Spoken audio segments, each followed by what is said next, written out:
half beauty, half decay, a banished daughter of chaos, ruler of a land where the demised don't scream, they just sulk about. Today we delve into the shadowy arms of Hel, the Norse goddess of the demised.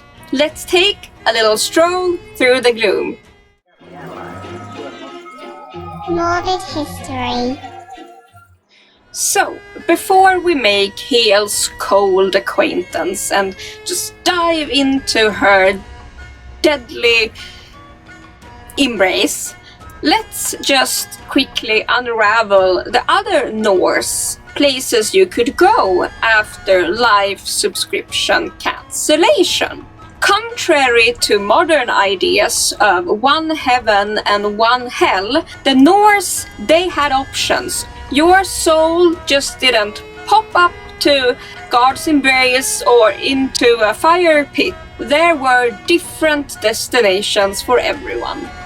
First we have the one and only Valhalla, Odin's grand warrior hall, where the slain dine on mead and battle for eternity. Sounds amazing.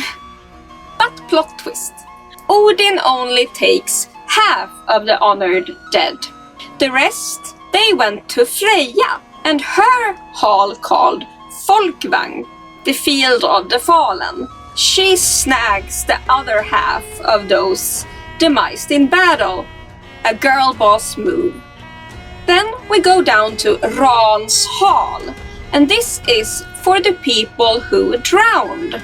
If you were lost at sea, this sea goddess would literally fish you with her net and drag you down into the ocean's depths. And if you were lucky enough to be carrying anything made of gold, like a ring or something, as a tribute, you could gain entrance into her grand hall.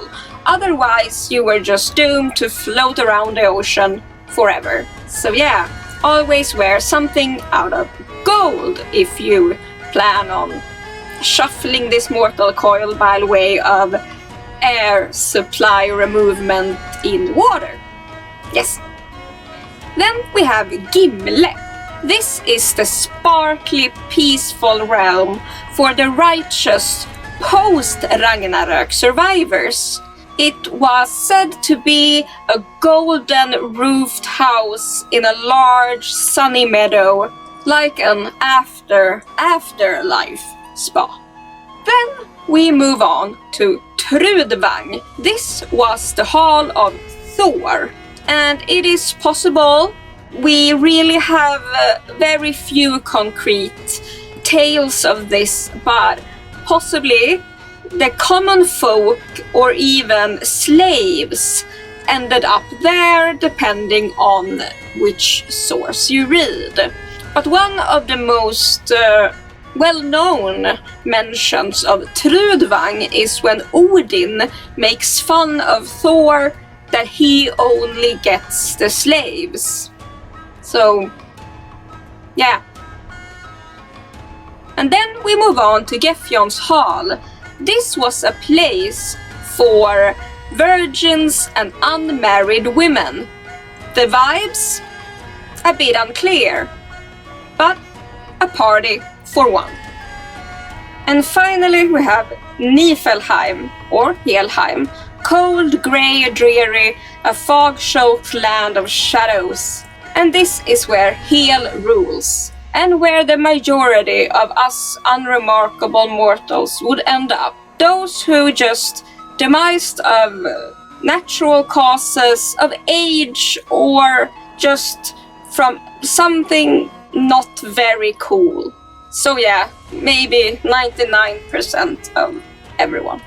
Please, please, please, please, just like, comment, subscribe. It's so free for you, like hecking free, but it helps my channel so much with the algo boosting and yeah, all that YouTube stuff. And it would mean the hacking world. Thank you so much for the consideration. Let's continue. So let's start with the basics. Who was Hale? Her name Hel comes from the Old Norse word Hale, weirdly enough, which means att dölja, det fördolda, which translates into to hide. Very poetically on brand for someone associated with graves and such. Her name actually lives on in modern Swedish with the word helvete, which is the Swedish word for hell. Just a fun fact for you to put in your little brain vault for future reference. Moving on. Hel was the daughter of Loki, yeah, that Loki, and the giantess Ångerboda, whose name means she who brings grief. Together, this power couple of calamity birthed 3 infamous children. Number 1, Midgårdsormen, the world-wrapping Midgård serpent, or in other words, the world serpent.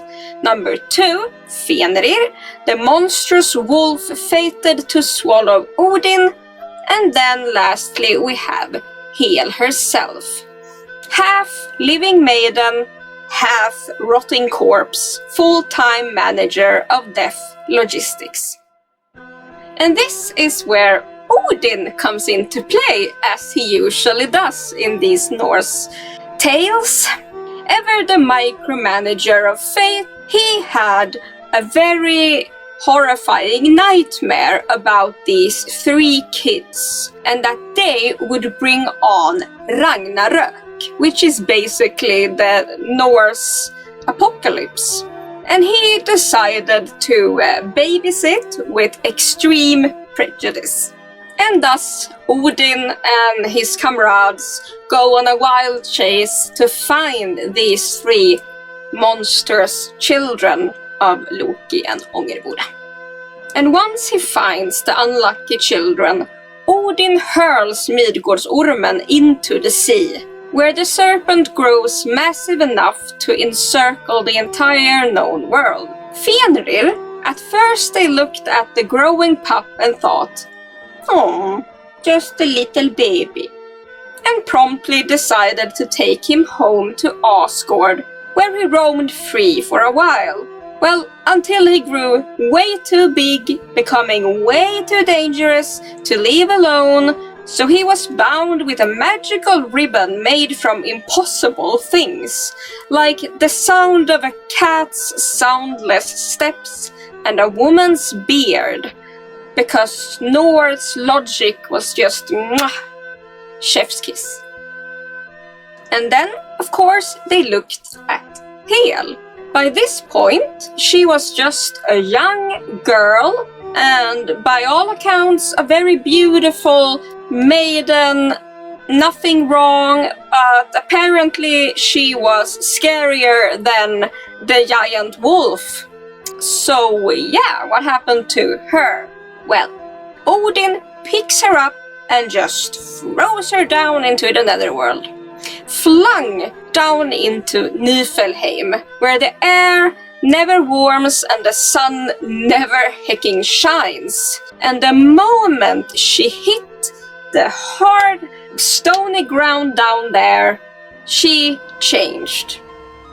Her flesh splits. One part of her remains living, but looks more like a blue or extremely white, fresh corpse, depending on the sources, and the other rots instantly to bone and flesh being exposed, deformed. Well, all those very unpleasant things. And after Odin had done this nice little feat, he determines that Hel will now be the goddess, she would rule over Niflheim and the land of the demised down there for rest of eternity, or at least until Ragnarök. But even so, the real gods did not see Hel as a goddess, not officially. She was more of just a manager, the CEO of Suffering Light. And she wasted no time building a queendom down there in the chilly, cold, icy Niflheim. She built herself an estate called Healeheim, and it is grim but not infernal. No fire, no pitchfork, just endless cold gloom. The dead don't scream, they just kinda exist. They farm, they drink, they throw little sad parties. It's like a Scandinavian winter that just never ends. She gave her belongings morbidly funny names. I'll list a few. Her plate was called Hunger, which is in English hunger, and her knife was called Svält, which is starvation or famine, and her bed was called Sjukläger, which can be translated into sick camp, but some translated into sick bed. And of course, she had herself some servants, and they were called Gånglate and Gånglata. And they were the slowest moving people to never move at all.